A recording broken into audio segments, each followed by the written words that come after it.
Class 8 now पिछले class में हम लोगों ने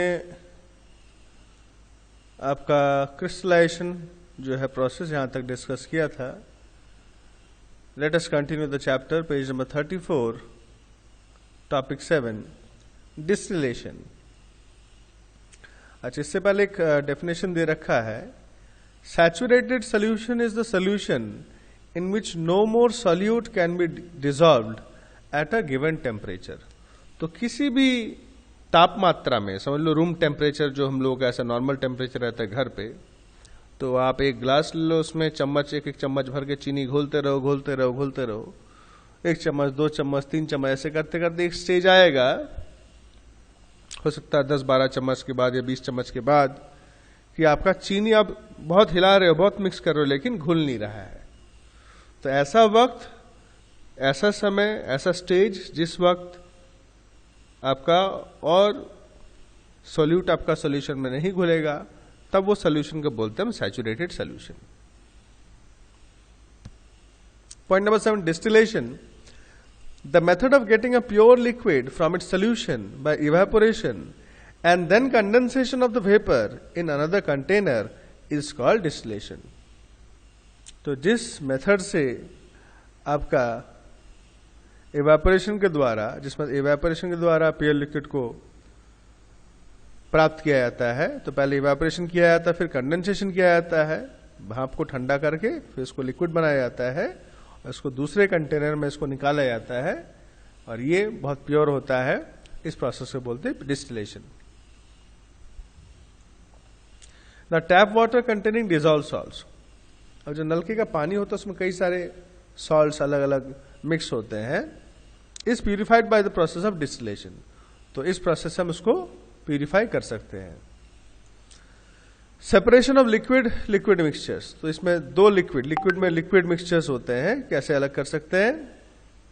अच्छा, इस फिगर को थोड़ा देख लेंगे हम लोग। फिगर 3.6, डिस्टिलेशन फ्लास्क है, इसमें इसको हीट किया जा रहा है, डिलीवरी ट्यूब से यहां से भाप आपका निकलता हुआ, ये कंडेंसर है, ये जो ट्यूब है आपका पानी अंदर जाता है और निकलता है, जिससे यहां पर जो भाप है इस पाइप के अंदर ठंडा हो जाता है और ठंडा होकर कंडेंस होकर लिक्विड बन के ये आपका दूसरे कलेक्टिंग फॉर्म में, कलेक्टिंग फ्लास्क में आ जाता है। और ये हमारा डिस्टिल्ड वाटर यानी शुद्ध पानी, और यही डिस्टिल्ड वाटर आपका गाड़ियों के बैटरियों में डलता है।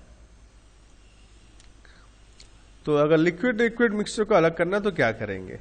देर are 2 types of liquids, miscible and immiscible. Liquids that dissolve completely in each other and form a single layer when poured in a container are called miscible liquids. Example, milk and water, alcohol and water. तो जो दो liquid आपस में पूरी तरीके से मिल जाते हैं, घुल जाते हैं, और जब उसको डालेंगे किसी कंटेनर में तो एक जैसा ही दिखेगा, आपका पूरा मिक्स हुआ दिखेगा, अलग अलग नहीं दिखेगा, ऐसे लिक्विड्स को बोलते हैं मिसिबल लिक्विड्स, जैसे दूध और पानी, water and alcohol. Liquids that do not dissolve completely in each other and form separate layers are called immiscible liquids. तो जो लिक्विड्स एक दूसरे के साथ नहीं मिलते हैं, अलग अलग लेयर बनते हैं इनमें, ऐसे लिक्विड्स को हम बोलते हैं इमिसिबल लिक्विड्स। जैसे कि आपका ऑयल एंड वाटर हो गया, तेल और पानी। तेल तो हल्का हो तो ऊपर तैरेगा आपका, उसका लेयर अलग बनेगा। पेट्रोल एंड वाटर है। Miscible liquids can be separated from their mixture by applying fractional distillation method. तो फ्रैक्शनल डिस्टिलेशन मेथड से हम ये मिसिबल लिक्विड्स यानी जो पूरे घुल जाते हैं एक दूसरे में, उसमें हम अलग कर सकते हैं इस प्रोसेस से। Whereas immiscible liquids can be separated from the mixture by using a separating funnel. Immiscible liquids को हम सेपरेटिंग फनल, इस प्रोसेस से हम लोग अलग कर सकते हैं। तो पहला आ गया हमारा फ्रैक्शनल डिस्टिलेशन।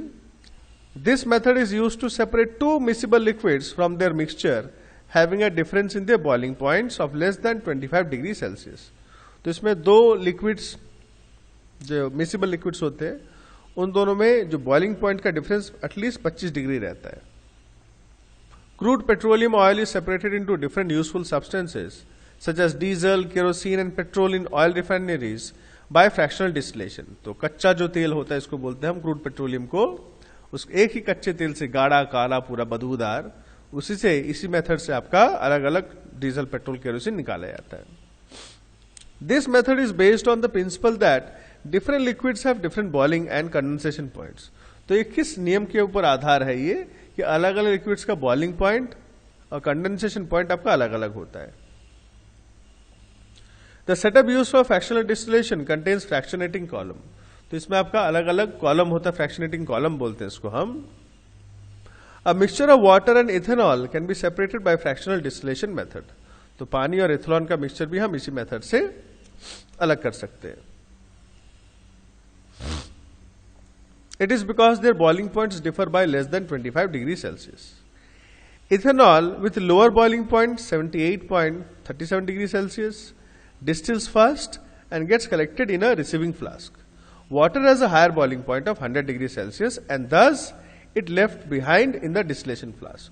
तो दोनों को जब उबाला जाता है, देखो इथेनॉल का बॉइलिंग पॉइंट कम होता है, यानी वो जल्दी उबलने लगता है ना। 78 है, इसका 100 है, और पानी का बॉइलिंग पॉइंट ज्यादा रहता है। तो इथेनॉल हमारा जब उबलेगा तो पहले आपका भाप बन जाएगा, लिखा देखो वेपर ऑफ इथेनॉल, और फिर उसको ट्यूब से निकालेंगे, कंडेंस होगा, ये अलग कंटेनर में आपका इथेनॉल इकट्ठा हो जाएगा, ठीक है ना, पानी रह जाएगा। Note we get a mixture of 95% ethanol and 5% water after fractional distillation of ethanol and water mixture. Thus they cannot be separated completely by this process.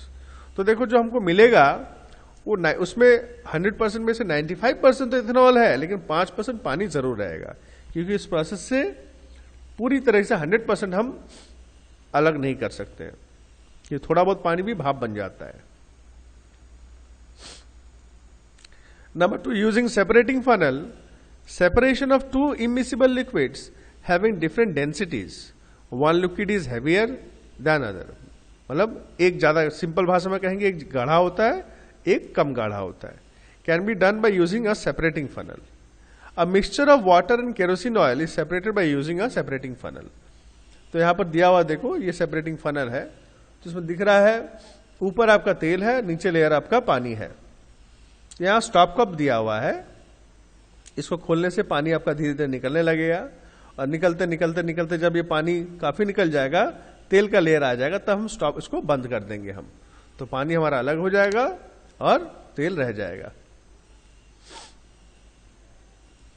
कभी कभी देखोगे, एक सिंपल उदाहरण दे रहे हैं, चिकन या मटन के समझ लो, जो बोलते झोल करी या तरी बनता है, तो ऊपर देखो तेल तैरता है ना, तो हम चम्मच से आपका ऊपर ऊपर से तेल को भी निकाल सकते हैं, है ना। ऐसे करके तेल हम निकाल लेते हैं अलग बर्तन में। कभी ज्यादा तेल हो जाए तो उसको निकाल के रख लेते हैं, उसको हम दोबारा किसी सब्जी में भी इस्तेमाल कर सकते हैं, अगर ज्यादा हो जाए काफी तेल, क्योंकि तेल ऊपर तैरता है। सो यही पार्ट आपका पूरा बता दिया, जो मैंने आपको बताया, यही सब लिखा हुआ है। Stop cock is closed as the kerosene oil lighter liquid reaches the stop cock. जैसे ही केरोसिन तेल यहां तक पहुंच जाता है तो बंद कर दिया जाता है। Similarly, mustard oil and water are separated from the mixture by a separating funnel. सरसों का तेल और पानी अगर मिक्स हो जाए कभी किसी कारण, तो इसी प्रोसेस से हम अलग कर सकते हैं। Next, chromatography.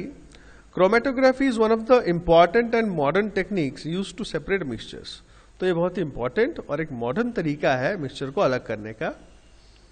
Purify different compounds, अलग अलग कंपाउंड्स को शुद्ध करने का, and also to test the purity of the compound. एवं कोई भी कंपाउंड कितना शुद्ध है उसका परीक्षा करने के लिए भी ये मेथड हम लोग इस्तेमाल कर सकते हैं।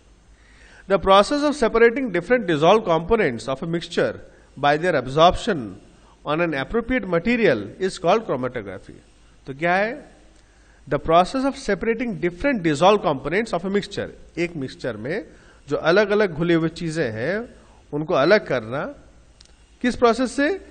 Bye there absorption on appropriate material. किसी भी एक ठीक वस्तु के ऊपर कितना वो एब्जॉर्ब होता है, कितना वो अपने आप को सोख सकता है, इसी प्रोसेस को बोलते हैं क्रोमेटोग्राफी। क्योंकि अलग अलग चीजों की सोखने की क्षमता अलग अलग होती है। There are 2 phases. तो इसमें 2 स्टेप होते बोल सकते हैं। The porous medium of larger surface area through which the components of a mixture move is called a stationary phase. तो पोरस मीडियम यानी ऐसा कोई पदार्थ चीज जिसके अंदर छेद छेद या गैप रहता है, जिसके अंदर से इस मिक्सचर को पास किया जाता है, इसको बोलते हैं स्टेशनरी फेज। इट इज इधर अ सॉलिड और लिक्विड। तो ये आपका पोरस मीडियम या तो ये सॉलिड हो सकता है या तो लिक्विड हो सकता है। एग्जाम्पल देखेंगे हम, अगर दिया होगा तो, नहीं तो मैं बताऊंगा आपको। The component of a mixture that move slowly over the stationary phase under its influence is called the mobile phase. तो जो चीज धीरे धीरे मूव करता है स्टेशनरी फेज के अंदर, यानी ऐसा चीज जिसके अंदर से लिक्विड को या मिक्सचर को पास कर रहे हैं, जो मूव करता है उसको बोलते हैं मोबाइल फेज। तो एक होता है स्टेशनरी फेज यानी जिसके अंदर से पास हो रहा है, वो मूव नहीं करता है, ठीक है ना, वो स्टेशनरी यानी फिक्स रहता है। और दूसरा चीज जो मिक्सचर हम डालते हैं वो मूव करता है, उसको बोलते हैं मोबाइल फेज। तो एक फिक्स रहता है और एक पार्ट आपका मूव करता है। तो जो मूव करता है वो लिक्विड हो सकता है, गैस हो सकता है। It is based on the principle that various substances present in the mixture have different solubilities in the given solvent. तो ये कौन से नियम के ऊपर है आधारित कि अलग अलग जो पदार्थ है मिक्सचर के, उनका सॉल्युबिलिटी किसी भी सॉलिड में अलग अलग है। कोई जल्दी घुलता है, कोई देर से घुलता है। दस दे इंटरैक्ट यानी गेट एब्जॉर्ब्ड, ए बी होगा, इसको ठीक कर लेना, absorbed differently with stationary phase and mobile phase. तो जब हम ये सोखा जाता है या सोखता है किसी द्वारा, किसी के द्वारा, तो अलग अलग गति से सोखा जाता है। On the basis of stationary and mobile phases, there are different types of chromatographic techniques, but the most common and simplest technique is paper chromatography. तो बहुत सारे इसमें तकनीक है, सबसे लेकिन सरल है इसमें paper chromatography. In paper chromatography, a strip of Whatman filter paper, specially designed filter paper made up of cellulose, तो कागज जैसा दिखता है लेकिन अलग तरीके से इसको बनाया जाता है, ये पूरा सेल्यूलोज से बना हुआ रहता है, is use as a stationary phase. तो इस पेपर को हम स्टेशनरी फेज के रूप में इस्तेमाल करते हैं। अ प्योर सॉल्वेंट और a mixture of solvents acts as a mobile phase. तो कोई भी प्योर सॉल्वेंट या मिक्सचर ऑफ सॉल्वेंट ये मोबाइल फेज का काम करता है, जिसको हम डालते हैं तो वो पूरा मूव करता है इसमें। The mobile phase travels through the stationary phase, मतलब फिल्टर पेपर में ट्रेवल करता है। The traveling of mobile phase through stationary phase occurs by capillary action or capillary process. तो इसमें मूवमेंट कौन से प्रोसेस की वजह से होता है? कैपिलरी एक्शन और कैपिलरी प्रोसेस। देखो कैपिलरी प्रोसेस या कैपिलरी एक्शन क्या होता है? आपने कभी स्ट्रॉ से नारियल पानी या जूस तो पिया होगा या तो कोल्ड ड्रिंक पिया होगा, तो उसमें खींचते हैं बोल के पानी ऊपर आता है। तो ये खिंचाव का जो होता है, इसी की वजह से आपका, इसी को बोलते हैं capillary action. A substance that is more soluble in solvent interacts strongly यानी gets absorbed with high speed। तो जो जल्दी घुल जाता है किसी सॉल्वेंट में, वो इसमें जल्दी एब्जॉर्ब होगा with mobile phase and goes ahead of the other substance। तो वो जल्दी आपका आगे पास होगा दूसरों के मुकाबले। एक छोटा सा अपना डेली लाइफ में एग्जाम्पल देते हैं। आपका देखोगे अखबार के कागज में कभी एक बूंद, अखबार का कागज क्योंकि उसमें आपके पोर्स जो है, छेद बहुत छोटे छोटे जो आंखों से नहीं दिखते वो ज्यादा होते हैं, क्योंकि उसका पेपर रिसाइकल्ड होता है। तो उसमें अगर एक बूंद आप पानी गिराओगे या इंक गिराओगे तो ज्यादा अच्छा दिखेगा। तो देखोगे बीच में आपका डीप रह जाएगा, साइड साइड में आपका हल्का हल्का हल्का ऐसा बढ़ता जाएगा आपका। तो किनारों किनारों में ज्यादा हल्का रहेगा, बीच बीच में उतना डीप रहेगा। तो जो पार्ट, क्योंकि एक जो इंक होता है वो भी अलग अलग कलर से बना रहता है, तो हल्का ब्लू दिखेगा, लाइट ब्लू दिखेगा आपको। तो ये भी एक छोटा सा तरीका है जिससे हम समझ सकते हैं कि जो जल्दी घुलता है वो ज्यादा फैलता है, जो कम घुलेगा वो ज्यादा फैलेगा नहीं, ज्यादा एब्जॉर्ब नहीं होगा। क्या क्या लाभ है इस तरीके के? It is used to separate the components with similar physical and chemical properties. तो जो चीजें जिनका केमिकल और फिजिकल प्रॉपर्टी एक जैसे हैं, उनको अलग करने में ये मदद करता है। It can be used to separate a very small quantity of the substance. बहुत छोटा अगर क्वांटिटी है उसको भी अलग करने के लिए हम इस्तेमाल कर सकते हैं। It can be used to determine the purity of the compounds. कितना शुद्ध है उसके लिए भी हम इस्तेमाल कर सकते हैं। जैसे कि सब लोग, अगर पतला दूध होगा, पानी वाला ज्यादा, तो पानी तो जल्दी फैलेगा, दूध गाढ़ा होता है, तो जल्दी फैलेगा, वो पता चल जाएगा भाई। अगर गाढ़ा दूध होगा तो वो टाइम लगेगा, प्योर होगा तो टाइम लगेगा फैलने में उसको। तो ये भी पता कर सकते हैं हम। तो अभी तक जितने भी हमने पढ़ा है, यहां पर एक टेबल दे रखा है, टाइप ऑफ मिक्सचर, कौन कौन से मेथड हम यूज करते हैं सेपरेशन के लिए, कब हम इनको इस्तेमाल करेंगे, कब किस परिस्थिति में हम इस्तेमाल करेंगे, और यहां पर एग्जाम्पल्स दिया हुआ है, इनको जरूर आप पढ़ना। और यहां पर एक दिया हुआ है आपका separation of mixtures by using more than one method. कुछ कुछ मिक्सचर होते हैं जिनको हम एक से ज्यादा तरीकों से हम अलग कर सकते हैं, ठीक है ना। जैसे कि separation of common salt and marble powder. Marble यानी जो घर पे लगाते हैं उसका पाउडर भी व्हाइट व्हाइट होता है, और नमक अगर मिक्स हो गया हो तो कैसे अलग करेंगे। तो पानी मिलाओ, अच्छे से उसको मिक्स करो।